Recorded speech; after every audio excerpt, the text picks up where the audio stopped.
Hello and welcome back to the Movie Attic. I'm Mike, and as I've said 1,000 times, this is the attic where I discuss and review movies, DVDs, Blu-rays, and 4Ks for all the nice people out there in YouTube land. Before I get into today's big feature film, if you like musicals and you like fairy tale films and you like foreign films, this might be the episode for you, or if not, it might not be the episode for you. Today's big feature film is Donkey Skin from 1970. This might be pretty hard to see any of the details of this because I'm doing a rare thing and actually filming during the day. I usually film like after it's dark.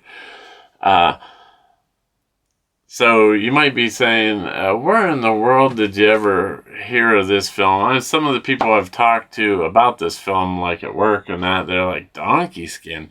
It's like, that's right, baby, Donkey Skin. So anyway, I watch many YouTube channels, but one of them is called Steve for Films. He does a lot of foreign films, or at least they're foreign to me. Some of the ones he does aren't foreign to him, of course, and they're not all foreign films.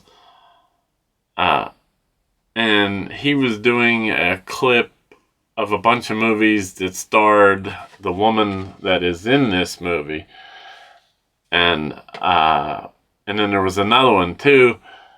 And so I looked up these movies. I saw the video he had, and I thought, that looks like a movie I might be interested in. So I looked up that movie and one other movie done by the same director that I wanted to get, and they were quite pricey together, individual films. So, as luck would have it, he's got a whole box set of films.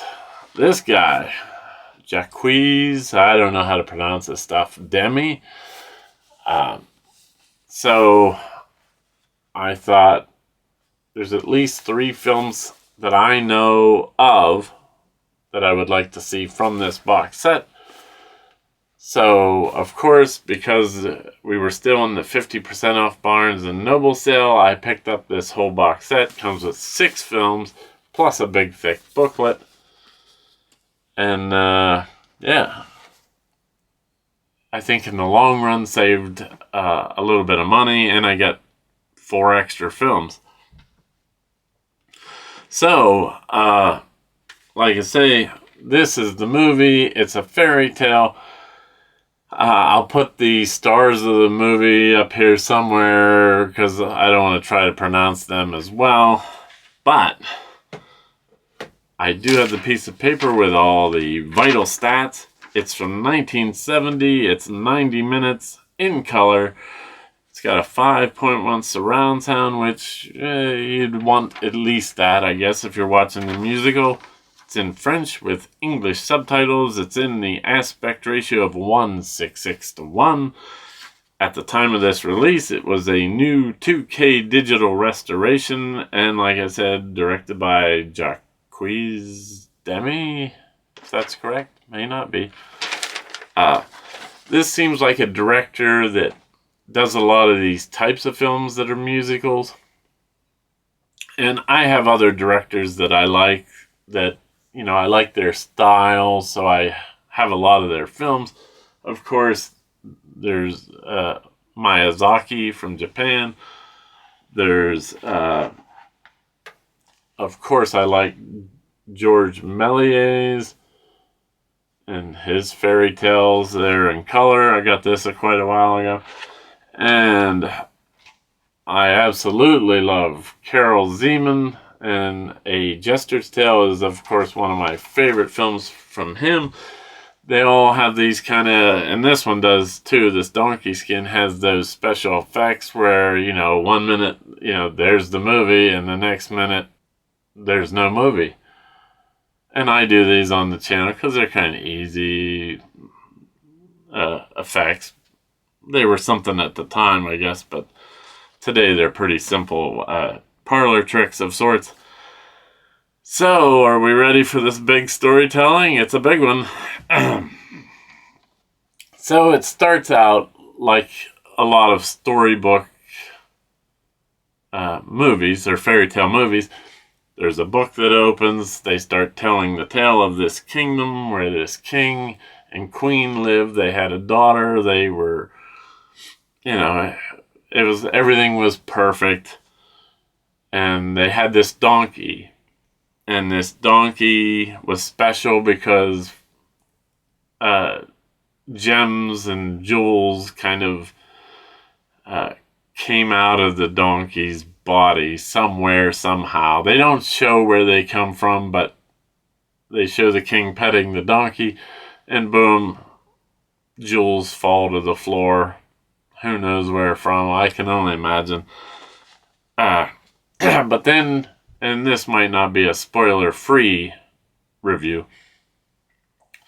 but then tragedy strikes. The queen gets ill.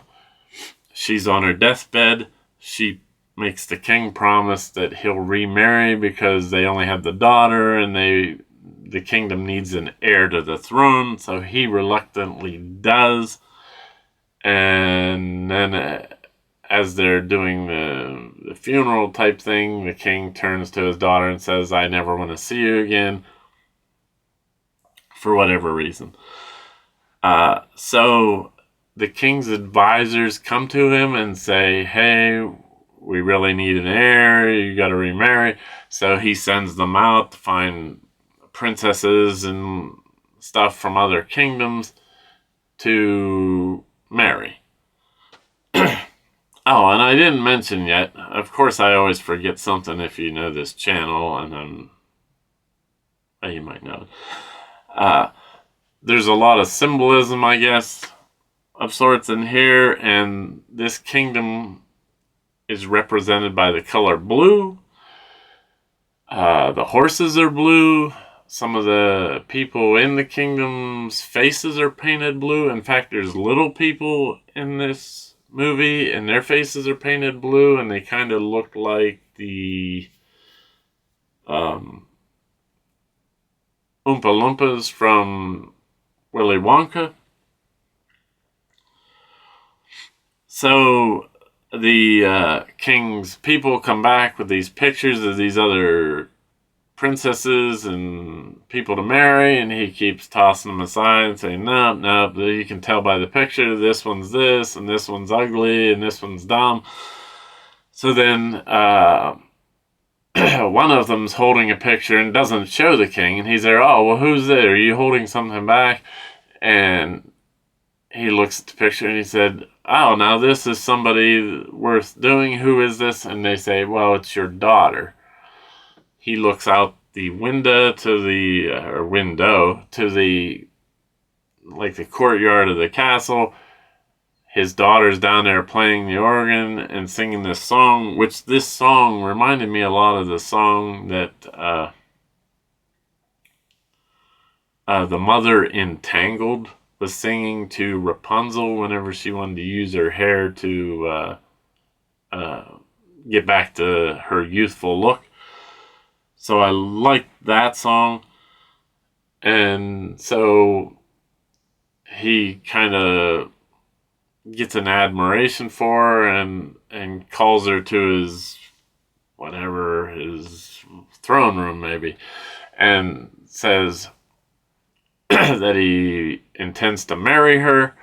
She is kind of shocked and doesn't want to go through with this, of course, because, I know this wasn't such a big deal. I mean, it was probably still looked down upon, but it was probably more common, like, long ago. So then she goes to her room all distraught. Then appears the fairy godmother, or I think she just calls her... Oh, no. That isn't what happened. She kind of runs off on this little boat and goes to and finds her godmother and tells her the story. She's there, "Oh, don't worry about it. Here's what you need to do. she says, demand all these things. And so she demands like these special dress after dress after dress. And then finally they land on this last dress. And he's like, okay, now tell me this is going to be the last dress before we get married. So she says, okay. And she goes back to her chamber, doesn't know what to do. The fairy godmother says, oh, well, hey, tell him you want one more thing. You want that donkey's skin. So she tells her dad, yeah, this is the one last thing, and then I'll marry you. So he's kind of put off by it, but he says, okay, I'll do it. But this has to be the last thing. She says, okay. He comes to her chamber with the donkey skin. She jumps in bed, pretends she's sleeping. He lays the skin on her bed and leaves. Then the fairy godmother appears, and she's like, I don't know what to do. And he says, or she says, we're going to run away. There's a carriage waiting for you outside that'll whisk you away. And so they gather, she puts some dirt on the princess's face. They grab the donkey skin, and boom, they're in the carriage on the way to this village. So that's where like the Cinderella part of the story kind of comes into effect. And as she's going along in this carriage, even though it's not made out of a pumpkin or anything, it keeps deteriorating to a lower and lower grade until there's like just a pile of straw left. So she's at this point wearing the donkey skin, kind of running through the woods, and comes upon this village, goes through the village. It's all in kind of slow motion. And she gets to this place where this, we'll call her a hag, is kind of living. This hag's kind of cool in the sense that every time she spits, it's like she's spitting out a frog. She says, you can work for me. There's a little like a cabin at the end of town or in the woods. You can live there. So that's what happens. But the fairy godmother gives her her wand to where she can have some of the amenities from the castle, like her bed and different things, and her dress, which is in this big chest that she's also able to keep. So when she's working, she's wearing the donkey skin and all dirtied up on the face. And when she's in that cabin, she's all made up like the princess. So, if that isn't long enough, then comes along this prince. I guess he's coming to visit that village, and the townspeople are singing to, they call her Donkey Skin, hence the name of the movie. So they keep singing to her how she's dirty, and the prince, doesn't want, they don't want her to be seen by the prince and all this stuff. And the prince's kingdom is represented by the color red. The horses are red. Some of the people in the village or in the kingdom their faces are painted red. So he's walking through the woods on his way to that village, and the fairy godmother kind of appears just as a pair of lips in this rose saying, hey, if you're looking for love, here's where you need to go. And so that prince finds the cabin, sees her in there all made up like the princess, and visits the town and all that, and then goes back to his kingdom. He's kind of distraught because he wants to see more of this girl.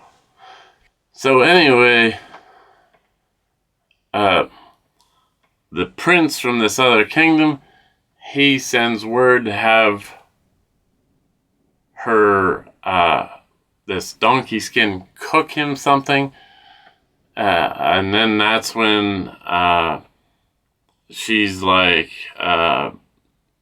she gets out her cookbook and starts singing this song. And one end of the spectrum in the cabin, she's sitting there reading the cookbook or singing the cookbook, if you can imagine. And then the princess version of her is over actually cooking a cake for the prince. I like this song very much. I assume that the princess version of her on the other side of the room baking the cake is the fairy godmother. The fairy godmother puts this ring in the cake, and then they send it off to the prince. He finds the ring, of course, and there's where the other part of like the Cinderella type fairy tale comes in. Then the prince decides he wants to find the woman that this ring will fit.